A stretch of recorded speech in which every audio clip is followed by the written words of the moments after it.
Hello guys, welcome back to the channel. My name is Chris, this is F90, and we're back in the 2020 Audi Q5. We're going to be doing a how it feels to drive review. So what I'm going to do first is I'm going to drive it in auto. But actually, let me tell you guys, so I actually have this for several days, and I'm going up to a place where it's potentially snowing. So if it does snow, I'm going to see what it's like in the snow, what it's like and really put the Quattro all-wheel drive through its paces and see what it's actually like to live with in situations where you actually do need an SUV instead of just driving from point A to point B. So with that, we'll have two parts. One where it's just me driving around, telling you what it's like, and then maybe trying to do a little bit of the test and see and put it through its paces and see what it's actually like. So then, I'm driving in auto, and I'm actually going to put it in comfort mode. Let's start off with comfort mode. The steering, start off with the steering. The steering is very light. Like you see, I barely need to just move my finger and it already starts, the wheel starts turning. Very, very light steering. Again, on comfort mode, it's gonna be very light, and then dynamic will stiffen it up. So if we switch to dynamic,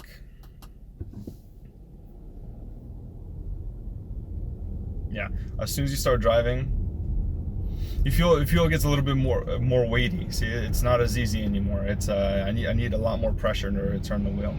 You could place the SUV just a little bit better. It actually handles really good. I was driving this earlier, and actually not bad. I feel like I'm more impressed with cars like the Q5 or like an A4, like a regular base series car, than I am with most of the AMGs or M or something like that. I think because when you see an M or an AMG, you're thinking like, all right, this is going to be amazing, this is going to be awesome, and you have these high expectations. So if they're not met, it kind of puts you in a downer. But driving around dynamic, I mean, yeah, you could immediately feel the steering.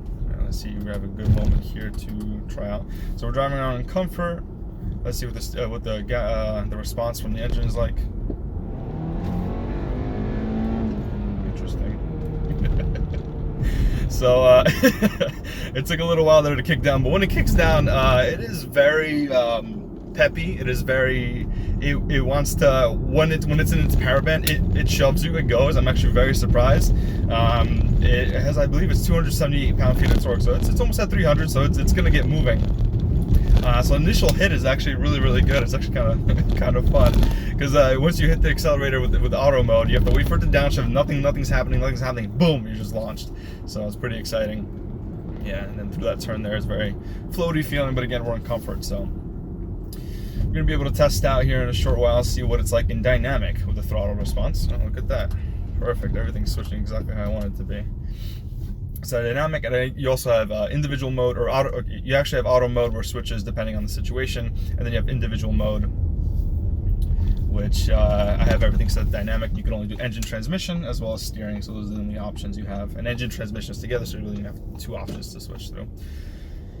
So I'm driving around in dynamic. It's in sport, auto. So I'm just driving. Let's say I'm not doing anything. 26 miles an hour, and then I think the kickdown is about the same. I didn't really notice one being faster than the other. Let me see if I'm gonna kick down now. Yeah, it's about the same. I don't think one's quicker than the other. I feel the throttle response is just slightly more sensitive. We can go back.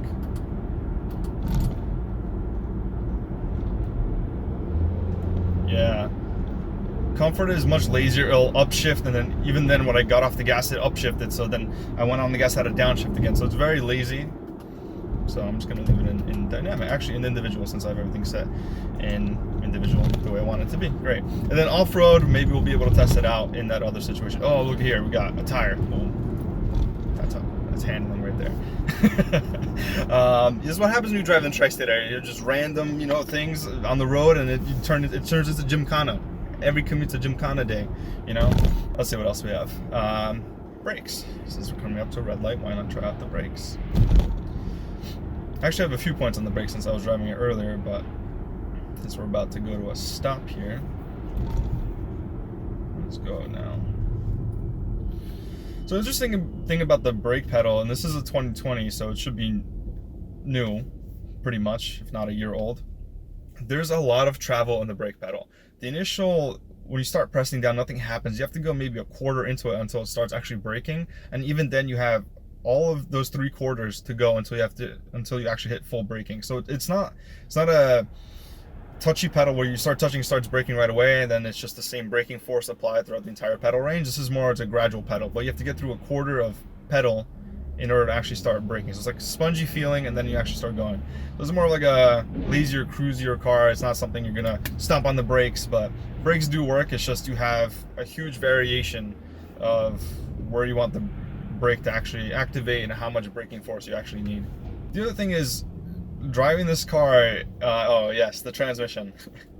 So the one thing I was actually pleasantly surprised about is, and it's kind of weird the way that Audi does this. I'm not sure the reason behind it. I think it might have to do with the torque figures. Oh, we're gonna be stuck in traffic. Well, this is gonna be great. But I'm not sure if it has to do with the torque figures. But they'll put a dual clutch in their Q5, A4, A5, and then they'll put a torque converter. And then for the RS models, they'll do another torque converter. So I'm guessing it's the torque, but it is so fantastic to drive with the dual clutch. I mean, the downshifts are immediate, and it gives this car another type of character. It's no longer an SUV. It feels more like a nimble, actually sports utility vehicle. It's not like something that's super lazy and here and there. So it does have that dynamic where even if you're in comfort, you're not using anything, but if you put it into dynamic and you're able to change the gears so fast, it automatically makes you feel like you're more nimbler with the car. It's the way that's integrated into the powertrain. It's actually really nice to have a dual clutch in a base car. I love it. It's fantastic. You put it into manual, then upshifts are seamless, downshifts are super quick, and it really ties the car together so much better. And not bashing ZF autos at all. I like the ZF autos that they have now. They shift really quick. It's just they have like a rubber band sort of effect when you go into the next gear. So it's almost like a seamless transition of power. So it doesn't feel like there's another shift. That could be a pro and a con depending if you want to actually feel a shift or not. It's just two different feelings. One is dual clutch, you know the gears, and the other one's kind of, it just rubber bands into the next gear. It's really weird. But again, both are really good. It's just those downshifts on the autos, the ZF autos sometimes are a little laggy. They're a little slow, especially on S4. It could have been a little faster. This one in a Q5 downshifts much faster than the S4 ever did. Sitting in traffic. Fantastic.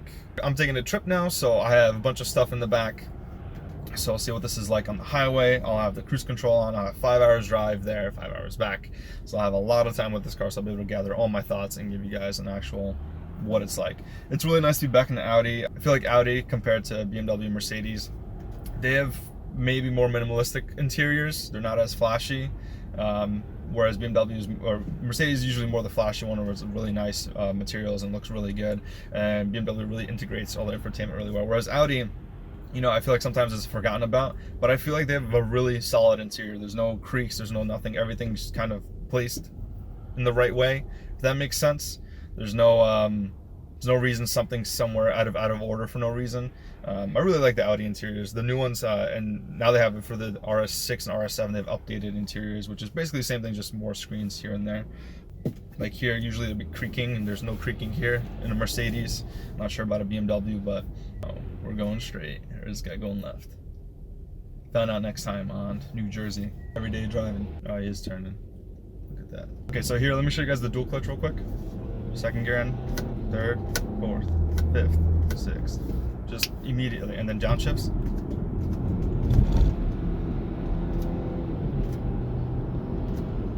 Super quick. I know it's not audible because it's not a sporty car, so you're not gonna hear anything from the exhaust. It's gonna be really hard to hear, but the downshifts are super quick, upshifts are super quick, and it's awesome. It's awesome to have that in a base SUV.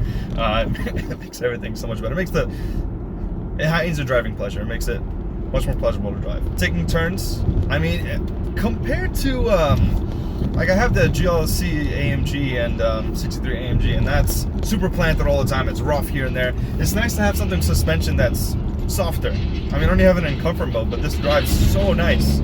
And this is Audi's, you know, mid-tier, right? So it's above the Q3, below the Q7, so it's not overly too big. I think this is a perfect size.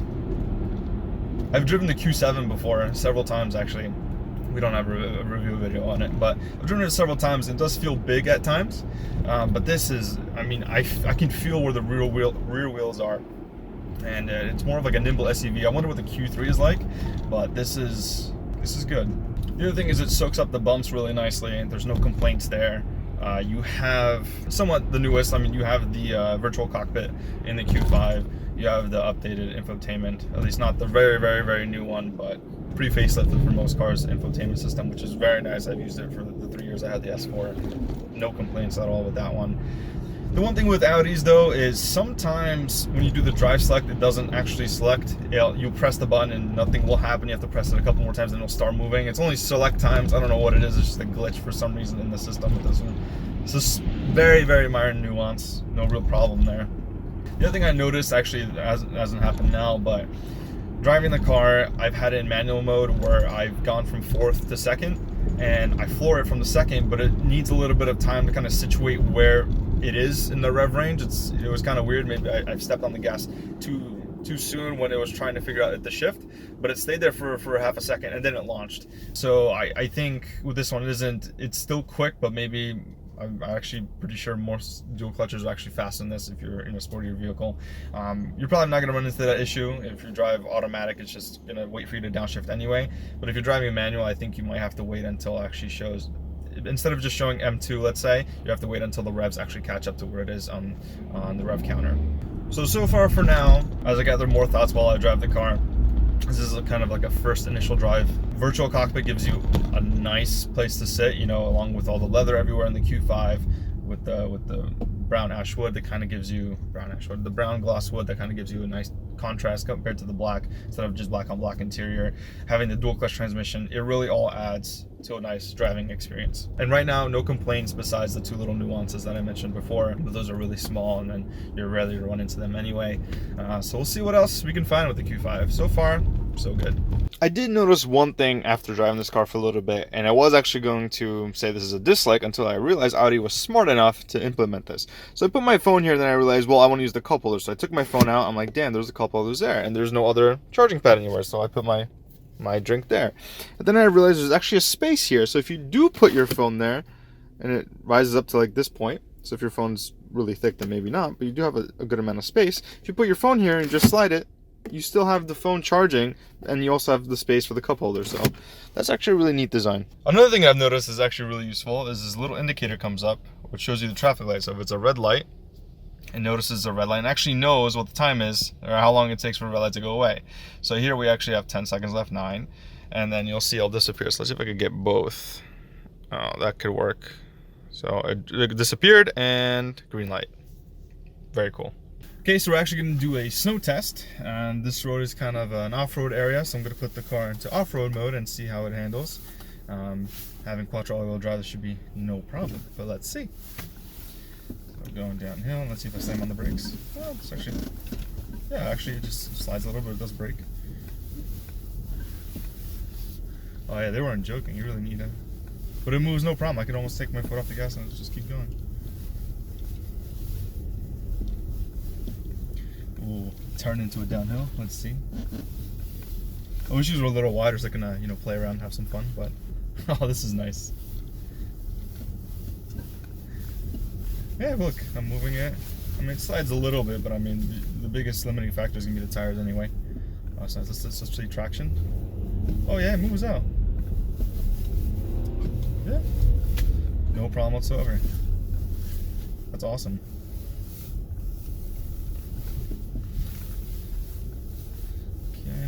Car coming, so we're just gonna make sure we go first.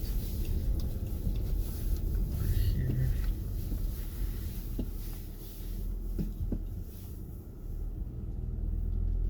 Okay, and now we're kind of, let's see if we're stuck. So all-wheel drive. Come on, quattro, let's see what we got. So we go reverse.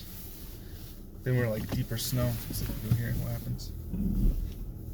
Come on, momentum, let's go. Yep, and there we go.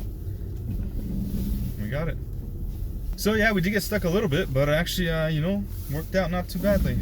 It really has to do with the tires, but I mean, quattro actually worked up. I know it's kind of slightly uphill, and it comes out on the camera that well, but Not bad. Okay, so now we're actually gonna go up the same way we were going, and I think I'm gonna give this thing a really good test because there's an uphill portion that if we do not have momentum, I think we're gonna have a little bit of an issue with, but we'll see how the car does. All right, here we go. Let's see what we got. Still in off-road mode.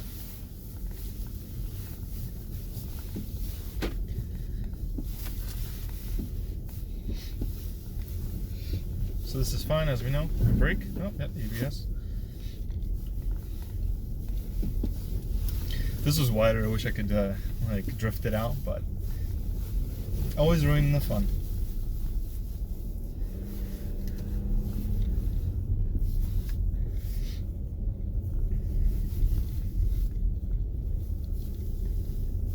Alright, so here we go. So we can either go up this way, or we could go up the way we went. I think there's a lot of snow this way, so we're actually going to go right, just to make it easier on ourselves. Yeah.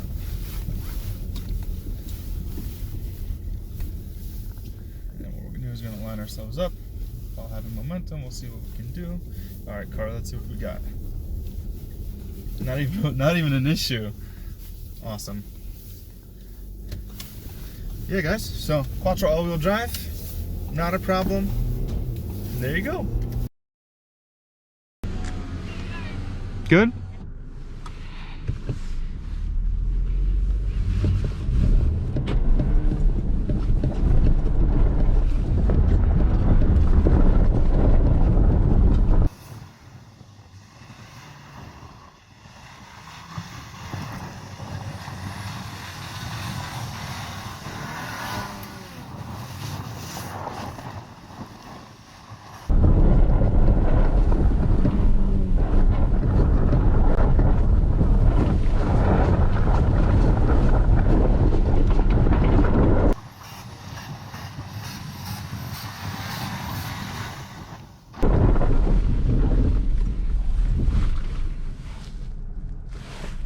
Oh, well, that's not good.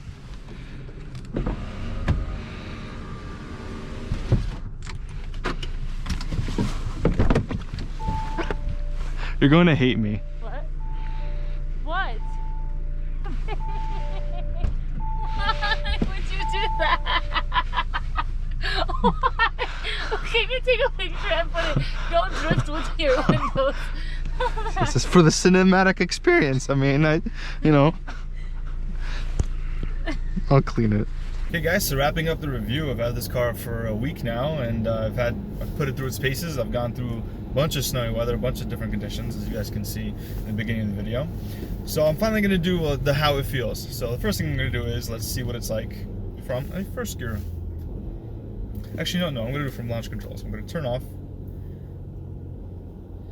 stability control. I'm going to stop for a little bit. It's going to go to like 2,000 RPM. It's not that violent. There's 2,000 RPM, let it go.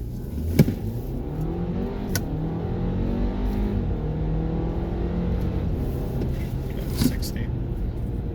So it's a really soft launch. It only sits to 2,000. Nothing really happens when you lift your foot off the gas. But once it starts engaging, it's a pretty good shunt. It's not too bad. It's still a pretty quick SUV. Wouldn't say you're gonna be doing that all the time, but still pretty fun. Let's check out first gear. So here's first gear, and then we're going to do around 4,000 RPM. And the funny thing that I've noticed here is if you rev it out all the way and you shift to go close to 6,000-7,000 RPM, it gives you like a little those Audi farts, like that sound, which is actually pretty neat. And they're not like the RS or the S models. They're not as loud, but just enough audible for you inside to make it a little bit exciting. First gear is interesting. There's really nothing that happens, and it's a quick hit of torque. I mean, it's an inline 4-cylinder turbo engine, so after around 4,000 RPM, it slowly drops off. Actually, it's pretty good. It doesn't drop off too much. And then let's try a second gear, because I think most people are going to be doing a second gear. So let's see here, and then we're just going to roll into it. Yeah, so hit of the torque. It continues with the horsepower, but then it's still accelerating, but there's no pushback from the car, and you just kind of just ride the wave of horsepower. Putting it through its paces, I mean, it's been great. It's gone through every type of terrain. I have to check what kind of tires there are, so I'll put them up on the video now. But besides that, I mean, brakes have been awesome. The turn-in is great. It's not super direct. It's a little bit floaty, even in dynamic mode, but it's really nice. I mean, even for an SUV, I don't feel top heavy in this SUV. That's kind of a big thing for me. I'm not a huge SUV person, but they are, you know, usable in these sort of conditions. So it doesn't feel top heavy at all, which is really nice. It kind of shrinks around you in a way. You actually feel really connected to the tires, so I can feel when I'm turning, the tires are much closer to me, if that makes a lot of sense.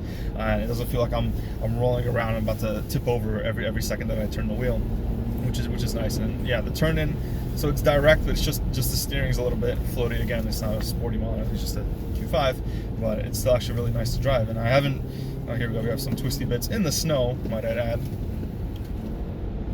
and icing conditions.